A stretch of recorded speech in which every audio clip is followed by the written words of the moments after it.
Bonsoir et bienvenue en cette année 2024 qui s'achève. Nous vous proposons avec toute l'équipe de Savourgarde de voir ou de revoir quelques morceaux choisis de l'émission. Grand décryptage, débats politiques, grands entretiens d'actualité et puis questions qui fâchent avec nos chroniqueurs. C'est tout de suite sur LCP.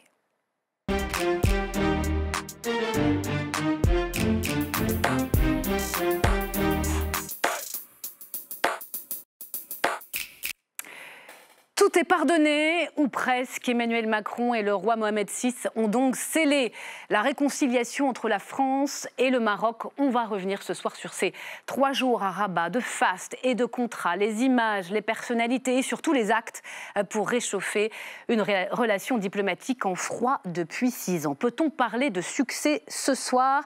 Gilles Kepel, bonsoir. Bonsoir. Et merci d'être parmi nous ce soir, professeur des universités, spécialiste du Moyen-Orient, de l'islam contemporain. Votre dernier ouvrage, vous étiez venu ici même nous en parler, Le bouleversement du monde chez Plomb. Bonsoir Charles Rodwell. Bonsoir. Bienvenue député Ensemble pour la République des Yvelines. Vous connaissez bien le Maroc, vous y avez vécu, vous êtes membre du groupe d'amitié entre nos deux pays. Bonsoir Mickaël Darmon. Bonsoir. Bienvenue, éditorialiste politique à I24 News et co-réalisateur avec Yves Deray, d'un documentaire remarquable, Le parcours d'un roi, le Maroc de Mohamed VI. Enfin, bonsoir Fadwa Isla.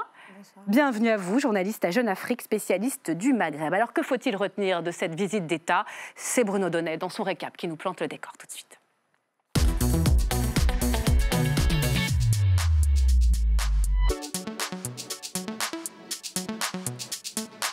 Bonsoir Bruno. Bonsoir Myriam, bonsoir à tous. Dans votre récap ce soir, Emmanuel Macron et Mohamed VI enfin réconciliés. Oui, ça faisait 3 ans Myriam, 3 ans que ces deux-là ne s'étaient plus parlé. Pourquoi?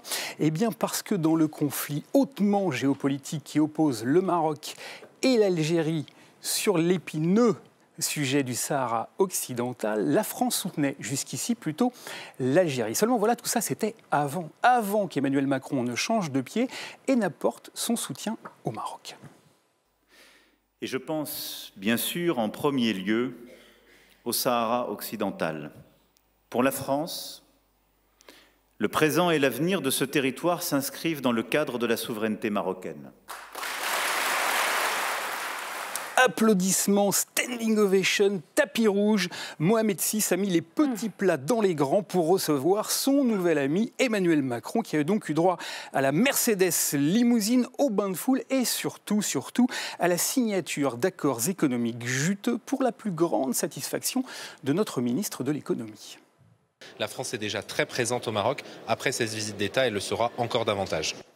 Voilà, car en échange du retournement d'Emmanuel Macron sur la question du Sahara occidental, le Maroc a accepté de signer 22 contrats pour un montant total de 10 milliards d'euros. La France a notamment vendu 18 TGV fabriqués par Alstom, des centrales solaires et éoliennes produites par Total Energy et une usine de traitement des déchets développée par le tricolore Suez. Et pourtant, elle revient de très loin, cette relation diplomatique. Oui, les deux pays étaient plus que brouillés, Myriam. Mais l'an dernier, par exemple, au moment du terrible séisme au Maroc, Mohamed VI avait carrément ignoré les propositions d'aide de la France, au point qu'à l'époque, un certain Bruno Retailleau avait fustigé très vertement les positions d'Emmanuel Macron.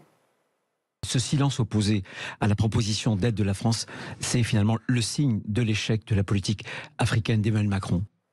13 mois plus tard, tout a changé. Bruno Retailleau est devenu ministre de l'Intérieur. Il accompagne Emmanuel Macron en visite d'État et il est heureux.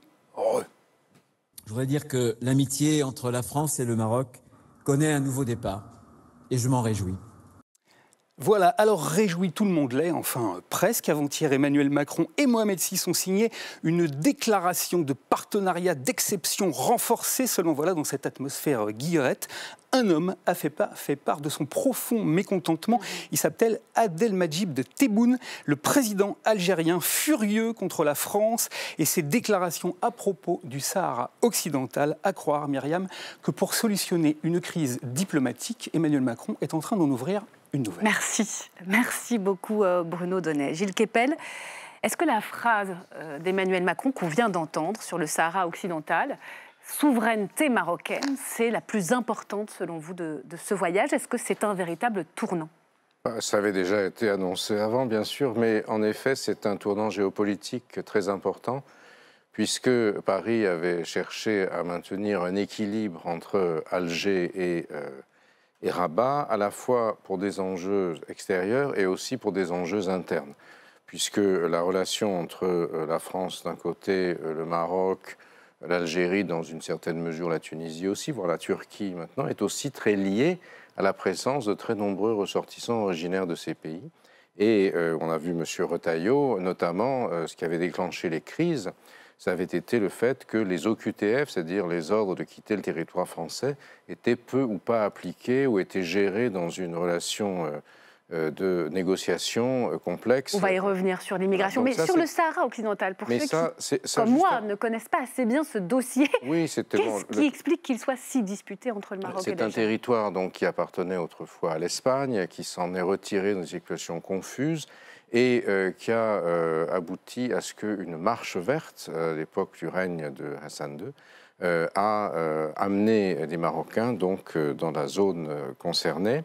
Et le Maroc, considérant que ce territoire fait partie du Maroc, alors que l'Algérie, elle, estimait que le Front Polisario, qui représenterait, selon elle, donc, les populations de cette région, réclame en réalité l'indépendance, et donc le Front Polisario est soutenu par l'Algérie avec des incidents armés nombreux.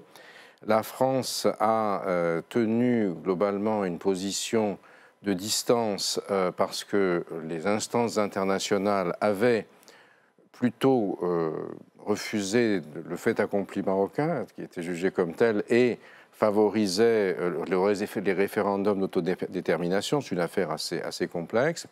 Et en fait, le moment où les choses ont basculé à l'échelle internationale, c'est lorsque, lors des accords d'Abraham, le Maroc, voilà, le Maroc, en 2020, qui faisait en sorte que Israël, les Émirats arabes unis, le Bahreïn et également le Maroc, donc ont signé des accords sous l'égide de Donald Trump, président des États-Unis à l'époque.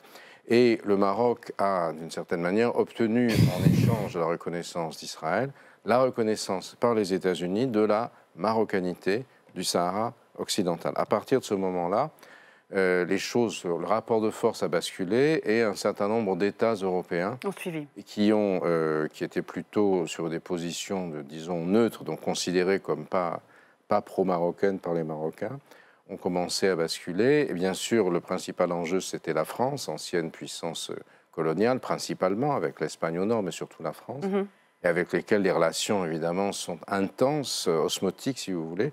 Et il y avait eu beaucoup de frictions. Je me souviens d'un voyage que j'avais fait au Maroc il y a quelque temps, qui était assez complexe, effectivement, de ce point de vue-là. Et je crois qu'après la visite du président de la République à Alger, il y a maintenant un peu plus d'1 an, les espoirs attendus de cette relation ne se sont pas concrétisés. Il faut bien se rappeler qu'on est quand même dans un moment très difficile pour la France en Afrique, avec les coups d'État anti-français, pro-russes qui se sont multipliés, les élections au Sénégal, et Alger, finalement, est dans ce camp-là. Oui. Alors on verra si je crois que ça fait partie de l'ensemble géopolitique. En ouvrir une autre. Mais le panorama géopolitique est très bien posé. Michaël Darmon, l'amitié franco-marocaine, elle est ancienne, elle est historique. On se souvient de Jacques Chirac, Nicolas Sarkozy. Là, c'était rompu. Vous qui avez travaillé sur le royaume chérifien, sur la personnalité de Mohamed VI, il ne se parlait plus avec Emmanuel Macron. Comment on en est arrivé là ? Ça s'est fait progressivement ? Alors, il y a toute une série effectivement de contentieux qui est venue un peu aggraver la relation personnelle très compliquée entre donc, les deux dirigeants dès le début. Parce qu'en fait, il faut bien préciser que ce n'était pas une brouille entre les Français et les Marocains. C'était une brouille entre les deux dirigeants. Personnel. Quasiment il y avait eu une visite personnel. Rapide en 2018. Très rapide et qui justement avait sans déjà Madame Macron, et qui avait posé déjà la difficulté de la relation. Le point d'orgue a été ce qu'on a appelé l'affaire Pegasus, c'est-à-dire les écoutes de bon nombre de responsables français via un logiciel Pegasus qui était en possession du Maroc. Là, il y a eu, pour faire vite, à un moment donné, une discussion au téléphone extrêmement dure, acerbe, entre le président français et le roi du Maroc, parce que Emmanuel Macron a voulu absolument faire reconnaître et faire dire au roi du Maroc, Mohamed VI, que le Maroc était responsable de ces écoutes-là. De son propre téléphone. De son propre téléphone. Ça s'est très mal passé, et de ce point de vue-là, ça a contribué en plus au gel, au quasi-gel de toutes les relations. Et puis, il y avait effectivement cette dimension géopolitique importante, parce que pour le Maroc, c'est une matrice quasi identitaire, le Sahara occidental. Et à partir de là, le roi du Maroc avait décidé, depuis déjà 2 ans environ, de mettre une sorte de grille de lecture entre tout simplement amis du Maroc soutenant le Sahara, ne soutenant pas... Avec moi ou contre moi. Avec moi ou contre moi. Et à partir de là, il disait à tout le monde, ne faites pas comme les Français. Si vous voulez être amis avec moi, ne faites pas comme les Français. Bref, le 30 juillet, la déclaration et la lettre d'engagement, on va dire, a permis que cette visite puisse exister. Et aujourd'hui, donc, le pouvoir marocain semble rassuré. Fadwa Isla, cette visite, et quelle visite? Parce que là, on n'est pas dans un aller-retour rapide. On a une délégation de stars, de sportifs, d'artistes, de patrons. On a des images, on les voyait plus, ces images, comme ça, avec la voiture, les bains de foule. Sur la forme, ça envoie quel message? C'est une visite d'État. C'est la première d'Emmanuel Macron. Donc, la dernière visite d'État d'un président français remonte à François Hollande et à 2013, je crois. Et il y avait une volonté de donner corps à cette réconciliation. Une réconciliation qui vient, une reprise des relations, puisque l'amitié et les relations économiques, elles, n'ont jamais été rompues. Néanmoins, il y avait un froid, même un glacial, ces dernières années. Après le séisme, le Maroc a refusé l'aide de la France. Le séisme était l'acmé, le point culminant de cette crise entre les deux pays. Deux pays qui ont une relation très très forte, qui a plusieurs siècles. Ça ne date pas de la colonisation, ça ne date pas de l'indépendance. Des ambassadeurs français étaient là déjà sous François Ier. Donc il y a quand même une relation d'amitié extrêmement forte, des diasporas d'un côté comme de l'autre. Néanmoins, comme vous l'avez souligné, il y avait cette question du Sahara, qui, au-delà des relations personnelles, la question du Sahara est une question existentielle aux yeux du royaume. Et le roi en avait fait un leitmotiv qu'il rappelait dans tous ses discours. Et la France, puissance coloniale, était au début, au commencement de ce conflit. Elle était présente et témoin, ce que reflète bien cette phrase du général de Gaulle, qui avait invité le sultan Mohamed V à examiner cette question du Sahara dès 1960, donc bien avant l'indépendance de l'Algérie. Ce à quoi le sultan avait répondu « Nous verrons ça avec nos frères algériens ». Et bon, après la suite a été la guerre des sables. Donc il fallait donner corps à cette réconciliation. Donc c'est au fond le point d'étape de la réconciliation après des petits pas de réchauffement. Tout ça ne s'est pas fait à la faveur de ces 3 jours. Charles Rodwell, moisson de contrats à la clé, 10 milliards total, des TGV, des centrales, des usines. Tout ça valait bien une véritable fureur et une véritable nouvelle brouille. Là, elle est actée, elle était déjà ancienne, avec Alger. Je crois surtout que, l'impact économique est fondamental, est bénéfique à nos 2 pays, mais surtout les contrats économiques qui ont été signés servent une vision politique qui est partagée par nos 2 pays, que rappelait Gilles Kepel. Du côté du président de la République et du gouvernement, des différents ministres qui se sont rendus, il y avait vraiment cette volonté en fait de réaffirmer que la France considère, le Maroc comme une puissance de premier plan du continent africain, et deuxièmement, que le Maroc est une puissance d'équilibre entre nos 2 continents. Du fait de sa géographie, tout simplement. 2, du fait d'un héritage diplomatique.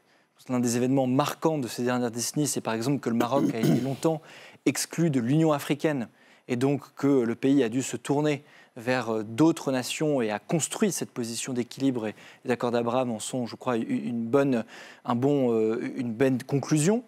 Et puis, bien sûr, une volonté politique et la continuité notamment de plusieurs monarques, Mohamed V, Hassan II et le roi, Sa Majesté Mohamed VI aujourd'hui. Et cette position d'équilibre, elle a un impact très concret dans plusieurs domaines pour nous. On va investir au Sahara occidental, on va aider les Marocains à développer ce territoire souverain marocain. C'est déjà le cas. C'est déjà le cas, un impact diplomatique, un impact économique. On peut mentionner des entreprises comme Royal Air Maroc, qui est une entreprise qui fait exactement le lien entre nos deux continents, qui est une entreprise qui incarne parfaitement cette puissance d'équilibre. On peut citer une autre entreprise qui a signé des gros contrats avec des entreprises françaises, c'est l'OCP, l'Office chérifien des phosphates, qui repose sur la production et sur l'export de phosphate, qui est une des grandes richesses du Maroc, et qui investit, qui est en train de déployer la politique à la fois diplomatique et économique du Maroc sur une bonne partie de l'Afrique subsaharienne. Et l'objectif de ces investissements communs, c'est aussi que les entreprises françaises puissent bénéficier en partie de ce déploiement. Et puis, j'indiquerai aussi que le Maroc incarne une forme de puissance d'équilibre aussi dans ses institutions, décrit souvent ouvertement comme une monarchie constitutionnelle ou parlementaire. Alors ça, je laisserai bien sûr aux experts du sujet en tirer des conclusions. Mais il n'y a pas si longtemps, pendant le printemps arabe, le Maroc a su résister, entre guillemets, à la foudre qui frappait une bonne partie de ces pays en réformant sa constitution en 2014, me semble-t-il, et donc a réussi à créer une forme de pôle de stabilité qui est toujours extrêmement positif par rapport aux islamistes, vous voulez dire, pour les investissements. Alors, on va parler de la question migratoire dans un instant. Je vais vous montrer un sujet parce que ça reste quand même le gros sujet de discorde, même si on nous parle de coopération, mais sur les conséquences avec l'Algérie. Fureur du président Tebboune. Pas une ligne dans les médias algériens sur cette visite d'État. La rupture était déjà consommée d'une certaine façon, où il y a un pas franchi de plus qui peut avoir des conséquences diplomatiques, économiques, importantes, migratoires avec la France. Alors, sur le plan économique, les relations avec l'Algérie sont assez faibles par rapport au Maroc. Et ce que disait monsieur le député, je crois qu'il est très juste, c'est qu'il y a une très grande dynamique dans la société marocaine, une dynamique industrielle, une dynamique économique, etc. Et le Maroc se conçoit dans ce qu'ils appellent la verticale atlantique, c'est-à-dire facilitant des relations à un moment où justement elles sont très difficiles, ou elles sont rendues difficiles par le bouleversement du monde, par la mondialisation entre la France et l'Europe et les États, entre guillemets, du Sud global. Donc il y a un point là important. Et en contrepartie, le système algérien reste quand même fondamentalement crispé sur la gestion de la rente pétrolière. Et donc il y a très peu de dynamisme interne, et c'est ça qui, je crois, in fine, l'a emporté. En termes de basculement. Et puis, bon, il faut bien reconnaître que vous avez 44 écoles, je crois, de la mission française au Maroc, les élites sont formées. Ça, bon, à titre modestement, j'ai un certain nombre d'anciens ministres marocains et de leurs directeurs qui sont mes anciens élèves à Sciences Po, ce qui n'est pas du tout le cas pour ceux qui sont passés, qui sont de leurs contreparties algériennes, si vous voulez. Et donc, je crois qu'il y a ce souhait de faire les choses pour anticiper sur la question migratoire. Il y a aussi la perspective qu'à partir du moment où il y a des emplois dans un pays, la pression migratoire, le flux extérieur baisse. Alors justement, la question migratoire et la difficulté à expulser des Marocains en situation irrégulière ou sous OQTF, Rabat avait très mal pris la réduction de moitié du nombre de visas accordés au Maroc en 2021. Aujourd'hui, c'est la coopération, le mot maître de cette visite d'État, comme nous l'explique Marco Pommier. Retour sur ce bras de fer. Multiples rebondissements dans le bras de fer qui oppose le Maroc à la France sur l'épineuse question des expulsions. Fin septembre, le nouveau ministre de l'Intérieur tape du poing sur la table en pleine affaire philippine. Cette jeune fille, violée et assassinée dans le bois de Boulogne. Le meurtrier présumé, Tao, un ressortissant marocain récidiviste sous OQTF, il avait l'obligation de quitter le territoire français. Et pourtant, la justice française le libère, sans laisser-passer consulaire du Maroc, ce document indispensable pour renvoyer un étranger en situation irrégulière dans son pays. Il faut assumer de conditionner notre politique de visa à la délivrance des laissez-passer. Nous sommes trop généreux, sans être payés de retour. Une menace déjà mise à exécution. À l'automne 2021, le gouvernement baisse de 50% le nombre de visas accordés au Maroc, à l'Algérie et à la Tunisie. Objectif, inciter ces pays du Maghreb à délivrer plus de laissez-passer consulaires. Bilan mitigé selon la Cour des comptes. Cette politique a été décidée unilatéralement par la France et peu préparée. De plus, cette mesure a dégradé la relation avec ces 3 pays sans que ceux-ci n'acceptent de réadmettre davantage leurs ressortissants. Fin 2022, la France fait marche arrière et lève ses restrictions. Une coopération en dents de scie. Ces dernières heures, Bruno Retailleau a négocié personnellement avec son homologue marocain en marge de la visite d'État d'Emmanuel Macron. Un accord a été conclu, assure le ministre de l'Intérieur, pour augmenter le nombre d'extraditions et en raccourcir les délais. Nous avons convenu, avec mon homologue, de suivre directement cette question à notre niveau, avec des points d'étape réguliers. L'année dernière, 865 Marocains ont fait l'objet d'un éloignement forcé. Alors, cette politique de restriction des visas n'a pas marché, Charles Rodwell. Ça va marcher aujourd'hui? Vous y croyez? Moi, je crois au contraire que cette forme de rapport de force qu'il y a eu il y a quelque temps a été nécessaire à la relation entre la France et nos pays. Vous avez vu les mots de la Cour des comptes, mal préparés. En 2023, 238 000 visas accordés aux ressortissants marocains pour seulement 1680 retours forcés. Justement, les crédits qu'on est en train d'examiner en ce moment, je suis rapporteur sur le budget de l'immigration et donc aussi sur le budget qui concerne le retour au pays d'origine. Il y a 2 raisons à cela. Je crois qui compte dans une relation fondamentale entre ces 3 pays, le Maroc notamment et la France, c'est que ce sont à la fois des pays d'origine et de transit, même si certains flux sont réduits par rapport à d'autres pays du Maghreb, ils le sont quand même. Et on était dans une logique en 2020-2021, à la sortie de la crise Covid, qui était extrêmement déséquilibrée entre la délivrance de visas qui était large et des contreparties qui étaient trop en tout cas moindres, notamment dans les considérations du gouvernement de Gérald Darmanin en tête. Et je crois qu'il a eu raison d'affirmer à ce moment-là ce rapport de force. Mais une fois que vous inscrivez ce rapport de force, il faut trouver tous les moyens ensuite de signer des accords de coopération. Pour le coup, Bruno Retailleau a fait de la coopération avec les pays de transit et les pays d'origine une des clés, une des pièces maîtresses de sa politique migratoire, notamment. On a vu avec la Turquie à quel point c'était difficile aussi, parce qu'il y a du chantage qui est effectué. D'autres pays. Et je crois qu'on est rentré dans ce temps-là. Et honnêtement, l'accord qui a été signé entre le ministre de l'Intérieur, Bruno Retailleau, et le ministre de l'Intérieur marocain est un signal politique très fort aussi pour ces autres pays dans une coopération globale que nous avons. Alors, je vois des noms qui font de la tête. Fadwa Islah, Michaël Darmon, vous partagez l'analyse, le diagnostic? Absolument pas. Alors, le Maroc, d'abord, a fait figure de bon élève sur cette question des retours et des OQTF, etc. Je pense que, évidemment, on peut toujours améliorer, mais alors, se concentrer sur ça, c'est vraiment se tromper de sujet. La relation entre le Maroc et la France est autrement... il y a des enjeux autrement plus importants et... Aujourd'hui, pour un pays qui a des intérêts de souveraineté industrielle, économique, énergétique, le Maroc représente un allié extrêmement important. C'est une puissance régionale très importante, comme on l'a souligné tout à l'heure. Et il ne s'agit pas d'à nouveau remettre de l'huile sur le feu en focalisant sur ce sujet qui n'est pas un problème, mais qui fonctionne. On a parlé de tous les sujets, mais il y a aussi des attentes. Vous avez vu comme moi que l'assassin présumé de Philippines était d'origine marocaine sous OQTF. Je ne dis pas que ça n'a la même valeur. Simplement, ce sujet-là, il était dans la liste des sujets importants de cette visite d'État. Est-ce que vous avez l'impression qu'en coulisses, Bruno Retailleau, en rencontrant son homologue, le fait avancer? Pas beaucoup. Pas beaucoup, je crois que c'est simplement que ça peut fluidifier, mais maintenant mettre dans la balance des visas qui sont des visas délivrés à des gens qui viennent pour faire du tourisme ou des affaires ou des études face à des gens qui sont sous OQTF et qui parfois sont des délinquants. Alors, qui n'ont pas sur les étudiants marocains dans les universités françaises, au contraire, il y a eu des mots très clairs dans l'accord pour favoriser leur venue. Mais en fait, on part de loin parce qu'il ne faut pas sous-estimer.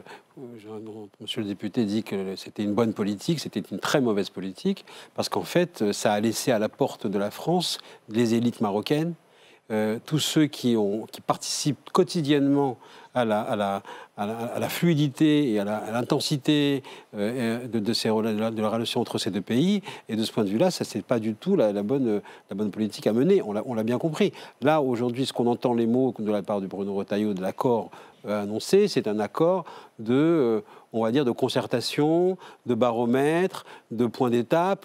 Il n'y a rien, pardon. Il n'y a pas du tout encore de sujet. On verra ça à l'usage. Et puis la dernière chose, c'est que ce sujet, il montre bien à quel point, dans ce voyage, d'une manière générale, c'est quand même le Maroc à la main. Le Maroc a eu la main sur la date. Le Maroc a eu la main sur le wording, sur les phrases qu'il fallait entendre, sur les mots que le président devait dire, sinon il ne venait pas. S'il ne prononçait pas le mot sur la souveraineté marocaine, avec évidemment l'Assemblée qui se levait spontanément, comme c'était prévu, il ne venait pas. Mais ces mots prononcés peuvent-ils faire avancer d'autres dossiers? On verra, parce que les Marocains ont une vision très claire de la situation en France. Ils savent que c'est un président affaibli. Ils savent que c'est un président en fin de course. Ils savent que la situation française, la politique intérieure, est très compliquée pour Emmanuel Macron. Donc, on leur dit, OK, vous aurez un problème de visa, mais ils n'ont pas attendu la France. Ils sont déjà en train de parler depuis très longtemps avec d'autres pays, en train de développer des cursus universitaires qui ne passent plus par la France, qui ne passent plus par le français, qui passent par l'anglais. Donc, de ce point de vue-là, il faut avoir une vision beaucoup plus globale, ne pas penser que 3 jours de faste avec la moitié des artistes de Paris va changer la donne. Gilles Kepel, sur cette question migratoire, c'est vrai qu'on peut s'étonner qu'à la fois le ministre de l'Intérieur soit de cette visite d'État, rencontre son homologue. On sent bien que tout ça ne va pas changer du jour au lendemain, mais que la question du chantage au visa n'est plus sur la table. C'est une autre politique qui est menée et en même temps circulaire, fermeté au préfet, avant même que la visite d'État ne soit terminée, pour justement accélérer et favoriser les expulsions. Est-ce que c'est de la bonne diplomatie ?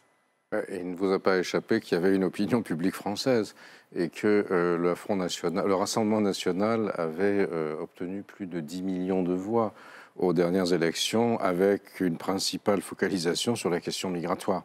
Et donc, bien évidemment, un gouvernement, surtout celui-ci en ce moment, qui est suspendu entre la volonté, le veto des deux extrêmes de l'hémicycle, est extrêmement attentif à ces enjeux, puisque, comme on l'a dit, c'est une question géopolitique, une question rapport avec l'Afrique, développement économique, tout ça on l'a vu. Donc mais au fond, il s'adresse davantage aux opinions hexagonales en France, avec on a aussi ces différentes prises de position. Un enjeu de politique française immédiate, et c'est pourquoi la relation avec notamment les 3 pays de l'Afrique du Nord est à la fois un enjeu de politique étrangère et un enjeu de politique intérieure.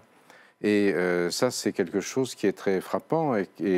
Mais vous savez, c'est un peu la même chose du côté marocain aussi, puisque à l'intérieur du Maroc, vous avez des visions qui ne sont pas toutes les mêmes de la relation avec la France. Il y a une partie de l'establishment qui, justement, en réaction à l'histoire des visas et des rapatriements forcé, a dit, puisque c'est comme ça, on va tous apprendre l'anglais. On l'entend d'ailleurs dans les malls au Maroc, les jeunes se parlent plutôt dans un slang mélangé d'anglais et de darija, alors que leurs mères se parlent un français parfait quand elles font leurs courses à côté. Vous voyez, il y a des évolutions. Vous arrivez au Maroc, tout est écrit maintenant en arabe, en anglais et en chinois dans les aéroports. Donc il n'y a plus...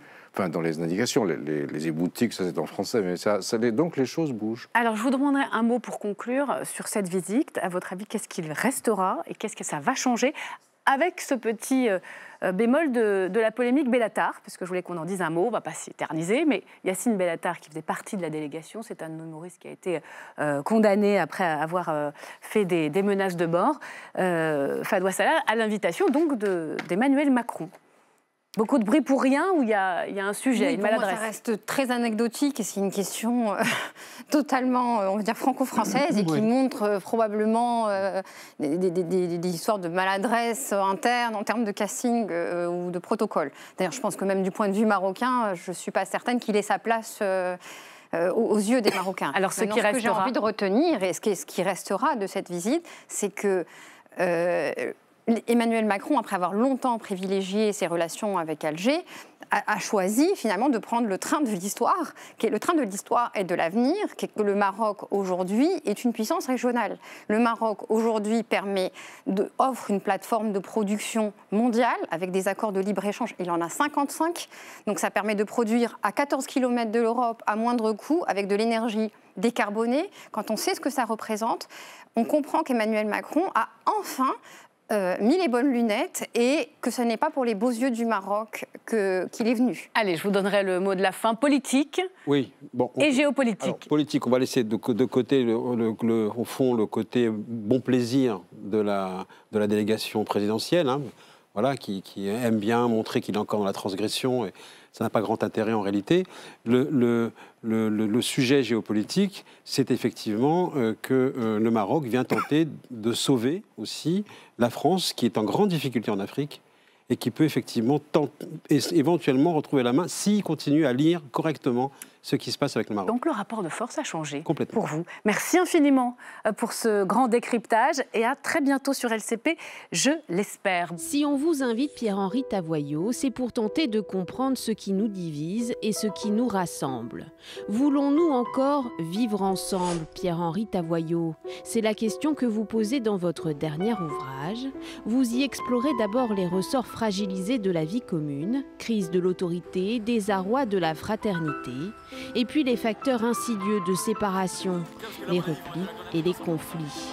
La rue, espace public, est devenu aujourd'hui un lieu de tension. Certains y perdent leurs nerfs, d'autres leur vie. Autre espace de vivre ensemble, l'Assemblée nationale, où les insultes et même parfois les menaces fusent. Regardez Pinocchio! Je vous demanderais de faire un peu de moins de bruit. On est monté jusqu'à 80 décibels, ce qui est le double de la moyenne. Pierre-Henri Tavoyot, vous, le philosophe, maître de conférences, président du Collège de philosophie, vous vous inquiétez des fractures qui traversent la société. Une société où les individus se cherchent des ennemis réels ou imaginaires et où les piliers de la convivialité se fissurent.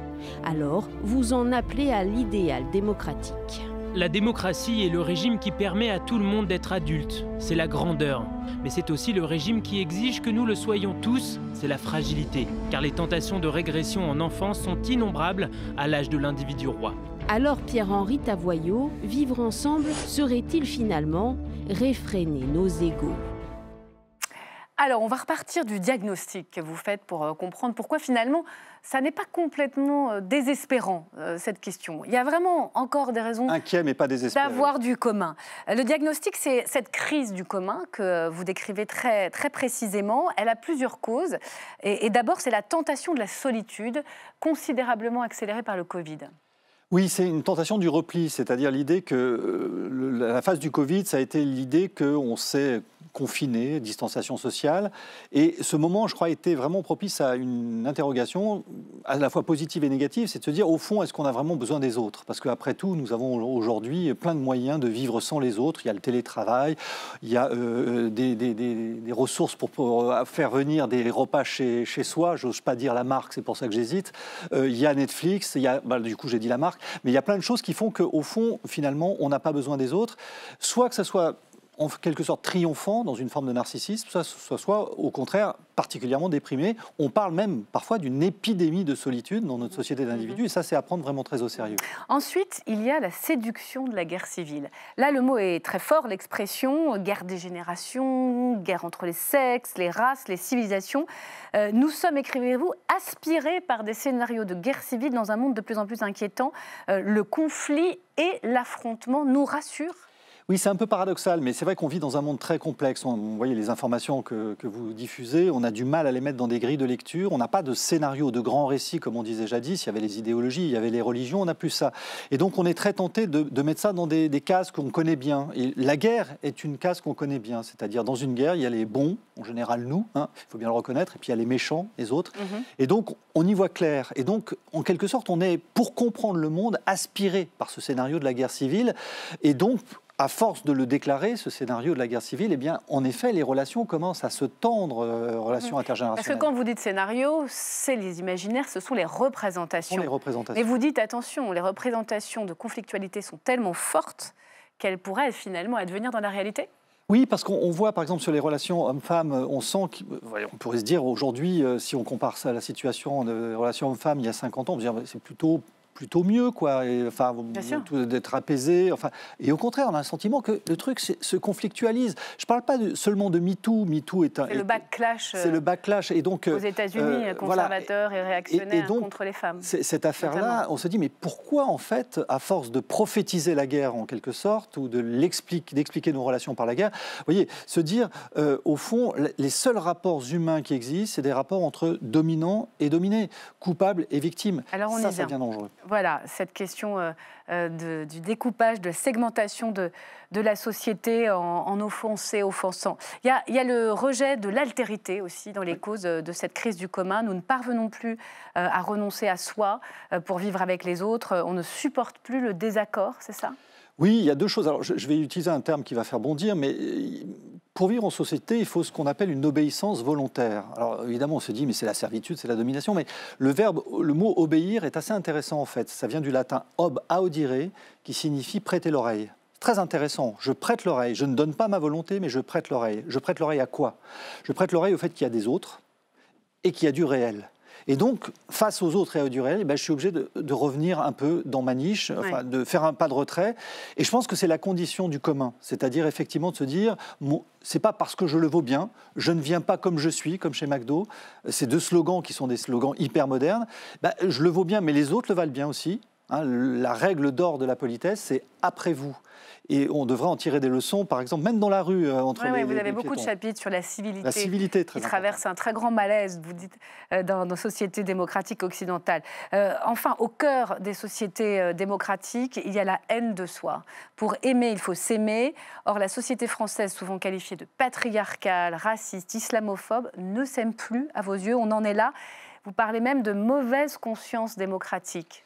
Oui, notre monde, et particulièrement le monde européen occidental, est vraiment vu comme le lieu absolument abominable de l'impérialisme, du racisme, de l'esclavagisme, enfin tout, il y a tout. Et donc finalement, on se dit, mais d'ailleurs pour les questions migratoires, mais comment intégrer les gens quand on est si peu fier du modèle qu'on a? Moi, je voudrais rappeler la promesse démocratique, c'est une belle promesse, c'est de dire... Tous les humains sont grands. Il n'y a pas une civilisation dans toute l'histoire d'humanité qui a affirmé ça, que tous les humains étaient grands. Il y avait des majeurs, il y avait des mineurs, mais il y avait quelques majeurs, quelques adultes de plein exercice. Tout le reste, c'était des mineurs, hommes, femmes, etc.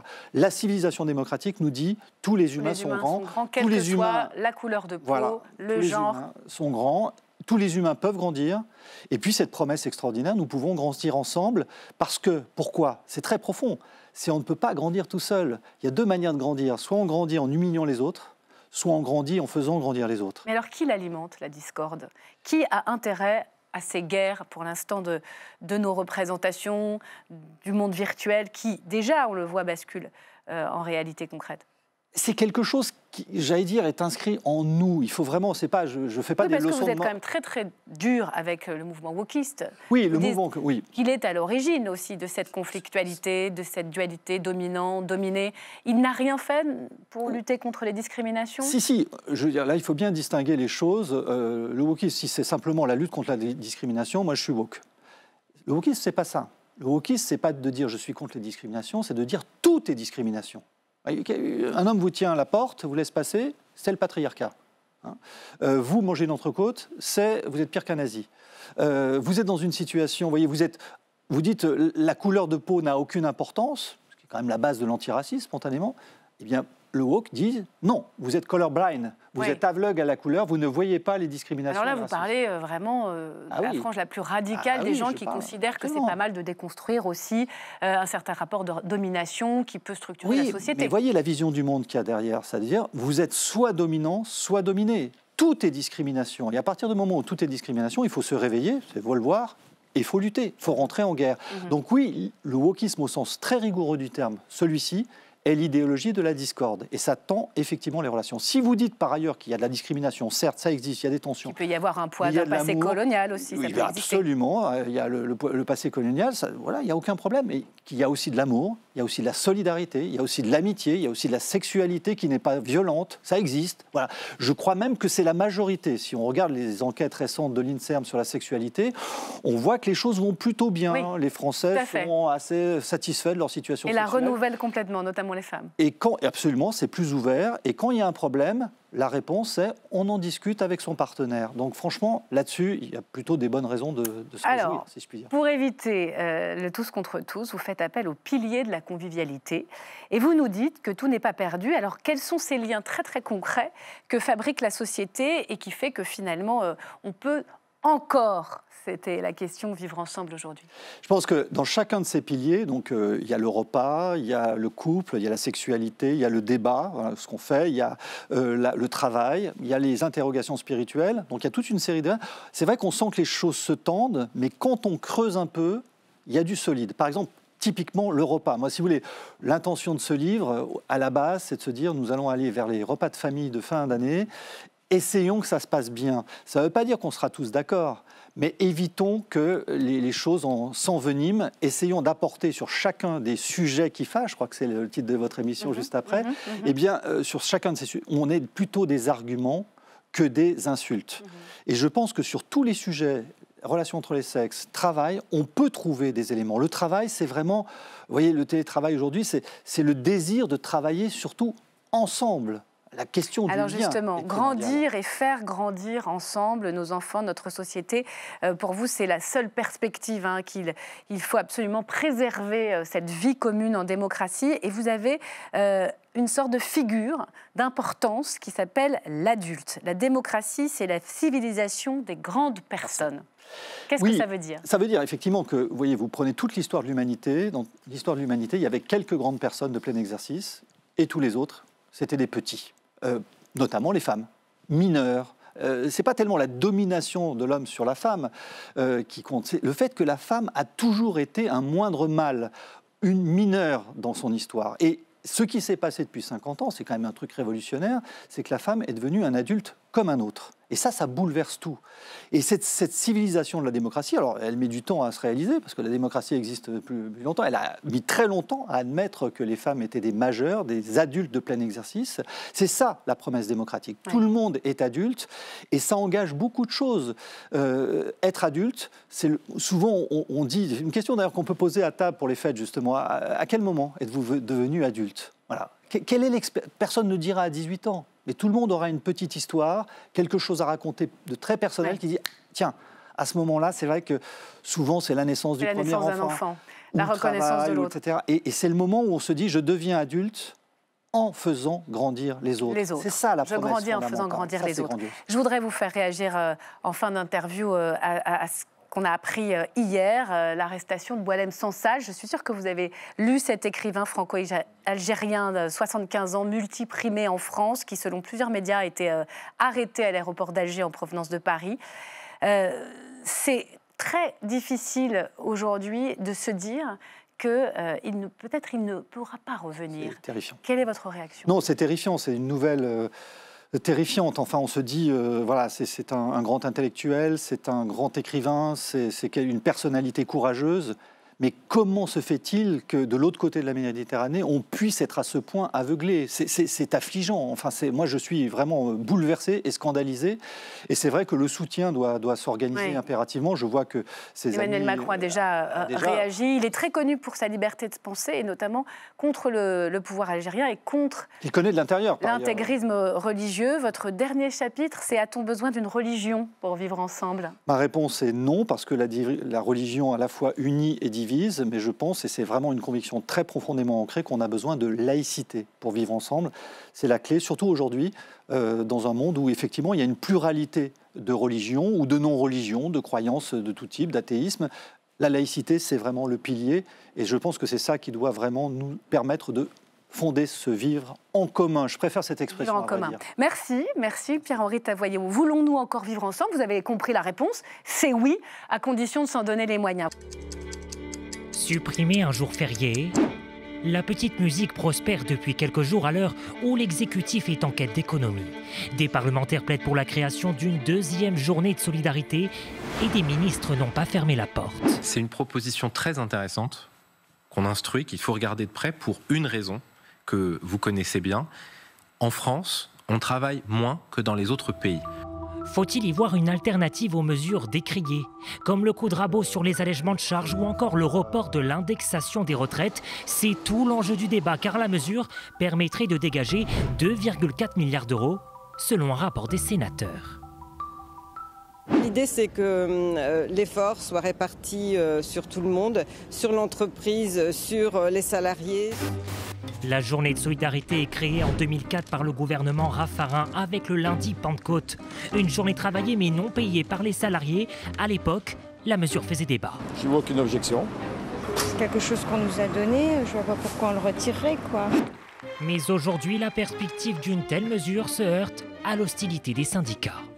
On a déjà eu une réforme des retraites, 3 réformes de l'assurance chômage, une réforme du code du travail, le gel des salaires dans le privé et dans le public, donc faut arrêter de se moquer du monde. Alors que les Français ont déjà été priés de se préparer à travailler plus longtemps avec la réforme des retraites, la question qui fâche, la voici. Faut-il supprimer un jour férié? Allez, honneur aux dames. Fanny Guinochet. Alors effectivement, c'est une question qui fâche, ça c'est sûr, parce que c'est vécu comme un acquis. Les temps de travail et que revenir sur, trouver une autre journée, ça veut dire reprendre sur les jours fériés. Il y en a 11 en France. Quel jour férié en plus on peut prendre? Alors à part le 1er mai auquel on ne peut pas toucher, ça veut dire un certain nombre de débats, rien que pour trouver ce fameux jour férié. Est-ce que ce sera plutôt le 8 mai ou des jours de cérémonie, le 11 novembre, plutôt que des jours plutôt attachés à une tradition religieuse française? Ça, c'est le premier point. Ensuite, ça rapporte de l'argent. 2,4 milliards. Voilà. Alors, c'est pas négligeable par les temps qui courent. Étant donné le budget, on voit que le gouvernement est en train de faire tous les fonds de tiroir. Mais ça pose un vrai problème. C'est que ça fait reposer, encore une fois, le modèle social sur le travail, essentiellement, parce que les retraités, ils payent quand même une petite contribution. Le travail, c'est-à-dire les salariés et les employeurs. Et c'est vrai que Sophie Binet l'a aussi rappelé, les salariés, eh bien, ils payent lourdement quand même le modèle social dans une France qui vieillit, parce que ce qu'il faut rappeler peut-être au tout départ, c'est que cette journée de solidarité, elle est faite pour payer, en tout cas celle que l'on a déjà, pour payer la dépendance, c'est-à-dire la perte d'autonomie. C'est la partie après la retraite, parce qu'on vit de plus en plus vieux. Donc si on en met une deuxième, c'est parce qu'on vieillit. On a une population qui vieillit et ça coûte de plus en plus cher. Cette dépendance. Alors 2,4 milliards pour la dépendance, on est loin du compte. Ça ne suffit pas, voilà. Marc Vigneault. Mais je crois que c'est ça un peu le débat, c'est qu'est-ce qu'on veut faire de cette suppression de jours fériés. Si c'est pour financer la dépendance, en fait, c'est pas travailler plus pour gagner plus, c'est pas gagnant pour l'entreprise. En fait, c'est une sorte de taxe qui repose soit sur le salarié, soit sur l'entreprise, parce qu'on sait que celle de 2004, il y a des entreprises qui ont dit bon, on ne va pas vraiment vous faire travailler plus, on va vous offrir ce jour, puisqu'il y a la liberté de choisir le jour qu'il faudrait travailler. Il y a des entreprises qui ont dit bon, on vous l'offre. Donc en fait, c'est un nouveau prélèvement. Ça veut dire qu'effectivement, on prélève sur les actifs de quoi financer la dépendance, alors que déjà le modèle social est financé énormément par le travail. On cherche de l'argent pour les déficits, oui, personne n'imagine que ça irait ailleurs. Politiquement, par exemple, les partis du bloc gouvernemental disent si on récupère 2,4 milliards grâce à cette journée de solidarité, nous, on voudrait que le gouvernement nous entende. On n'a pas, par exemple, l'ex-majorité relative, Gabriel Attal, dit nous, on ne voudrait pas que le gouvernement tape dans les allègements de charges pour les entreprises, donc on va prendre cet argent pour finalement atténuer la facture pour les entreprises. Les Républicains, eux, ils sont plutôt sur on ne veut pas décaler l'indexation des retraites de 6 mois. Donc toute la question, c'est qu'est-ce que ça va financer et c'est pas travailler plus pour gagner plus et augmenter le potentiel de croissance de l'économie. En fait, normalement, quand vous travaillez plus, vous avez des revenus en plus et donc vous payez plus d'impôts sur le revenu, vous payez plus de cotisations. Là, c'est vraiment l'État qui dit bon, allez, je me sers 0,3% de la masse salariale de l'entreprise et puis je finance la dépendance avec. Travailler plus pour gagner moins, c'est sûr que ça passe pas dans toute la société française. Oui, et c'est vrai qu'on voit bien que la difficulté en France, c'est qu'on travaille moins, mais moins longtemps que les autres pays pour un modèle social qui est plus généreux. Mais la difficulté, c'est qu'on travaille moins en début de carrière et en fin de carrière. Et que toucher à ce temps de travail, finalement, c'est très difficile. C'est parce que les gouvernements successifs aimeraient bien parfois revenir sur les 35 heures ou en tout cas faire en sorte que les Français travaillent un petit peu plus et qu'ils n'y arrivent pas. Supprimer des jours de RTT, c'est une petite bombe sociale. Mettre une journée de solidarité, au final, ça revient à peu près à la même chose. Mais ça passe mieux parce qu'on se sent impliqué. On se sent impliqué. La difficulté, c'est que, en plus, si on part sur ce système, on peut se dire que c'est quand même un puits pas sans fond, mais presque, parce que ce sont des dizaines de milliards d'euros qu'il faut pour financer la dépendance. J'ai regardé les chiffres, 1 200 000 personnes âgées dépendantes 2015. D'ici 2030, on sera déjà à 1 500 000. Et en 2050, ce sera 2 200 000 personnes dépendantes. Donc vous voyez, c'est exponentiel. Donc c'est-à-dire qu'on peut aussi se dire que le risque, c'est une boîte de Pandore. On en a fait une, on en fera une deuxième. Et puis dans 5 ans, parce qu'on n'aura pas vraiment posé le problème, on en fera une troisième, voire une quatrième. Et tout à fait. Et puis le problème est mal posé. Parce que si on dit l'économie française a un problème, elle manque de volume de travail, on ne dit pas ça va être une journée obligatoire pour financer de la redistribution. Il faut juste que ça serve la croissance de l'activité, la croissance des entreprises. Si les entreprises n'ont rien à y gagner, en fait, ça revient à un prélèvement sur elles. Ça. Pourquoi les entreprises disent que finalement, c'est pas forcément parce qu'en fait, concrètement, ça revient, dans l'application concrète, ça revient à prélever 0,3%, l'équivalent d'un jour de travail sur l'entièreté des jours de travail travaillés dans l'année. L'État dit, bah voilà, moi je vous fais ce prélèvement. Concrètement, c'est ça que ça... conduire à des suppressions d'emplois ?